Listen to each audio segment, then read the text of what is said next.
Joining us now to analyze today's headlines is Cristina Mislan. She's an assistant professor of journalism studies at the Missouri School of Journalism. Hi, Cristina.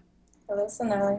A middle-aged white man named John Russell Hauser from Alabama is suspected to have shot and killed two people in a movie theater in Lafayette, Louisiana. The shooting took place late last evening during a film screening.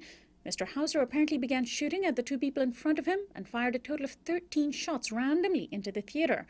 The two victims were 21-year-old Macy Bro and 33-year-old Jillian Johnson. 9 others were injured. When Hauser attempted to escape, police officers were closing in on him and he shot himself.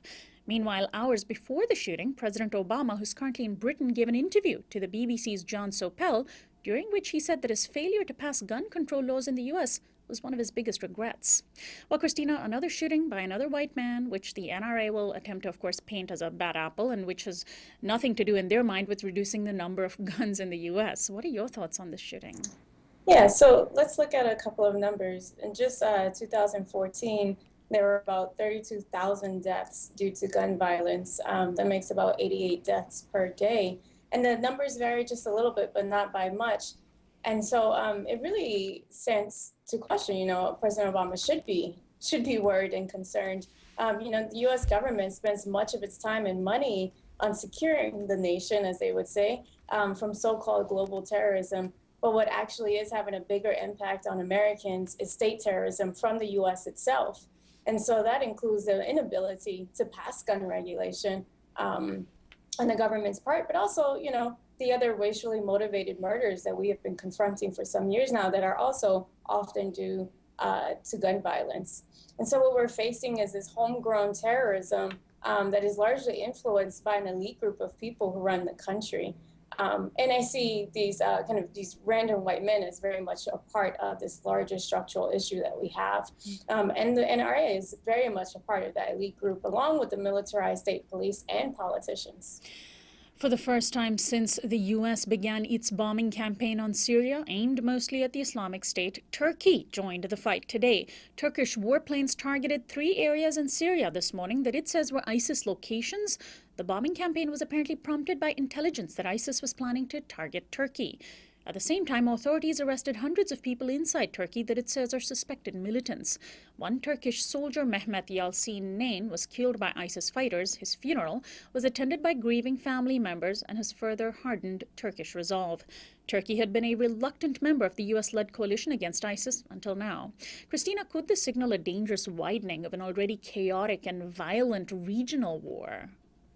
Well, I think it's safe to say that anytime the U.S. is stepping up its military intervention, there will most likely be a more chaotic and violent outcome, and particularly since the U.S. is now using bases in Turkey. Yes, that means more violence will come. And so I think, as some voices have suggested, what we're seeing is this heightened global war that reaches beyond just a few countries. It's no longer just in Iraq and Afghanistan.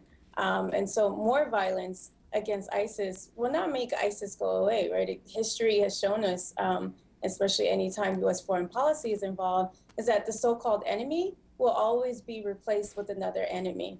And so what we've seen in the past as well is that the U.S. will act in haste over perceived threats of national security, which, by the way, doesn't seem to be the case with ISIS, and that never ends well. So unfortunately, what we'll be witnessing is how much destruction will come in the years ahead. And finally, the GOP-dominated House of Representatives yesterday passed a bill that bans states from passing labeling laws identifying genetically modified foods. The bill, called the Safe and Accurate Food Labeling Act, allows companies to voluntarily disclose whether their foods are GMO-free after passing a certification process overseen by the U.S. Department of Agriculture. 3 states, Vermont, Maine, and Connecticut, have already passed laws requiring labeling. The House bill, if it becomes law, would prevent those state laws from being implemented.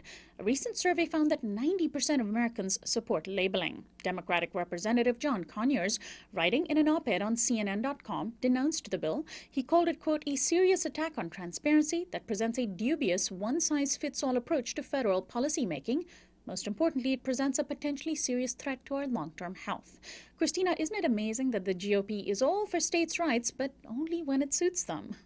Yes, I mean, on the surface, it's very ironic that, as you just said, Republicans who do often argue for less big government, right, and so more state rights, have passed a bill that represents the exact opposite. What it is really is just a prime example of what politicians actually do in this country, which is dictated to them by what corporate lobbyists want them to do. And so it's actually the corporations that really run the country. And even if we analyze the justifications for passing this bill, right, it doesn't add up. So evidence has shown that food prices have not gone up as Republicans have suggested. And also, we're actually seeing polls that Americans do want to know what is in their food. And the Republicans would like to pretend that the American public doesn't know much. But that just isn't the case. We know exactly what we need. And what we need is a government that would act in our interests and not Washington. Cristina, always an honor to have you on our program. Thanks so much for joining us. We'll talk to you again next week. Thank you. Cristina Mislan is our daily Newsflash guest expert. She's an assistant professor of journalism studies at the Missouri School of Journalism. This is Uprising. We'll be right back.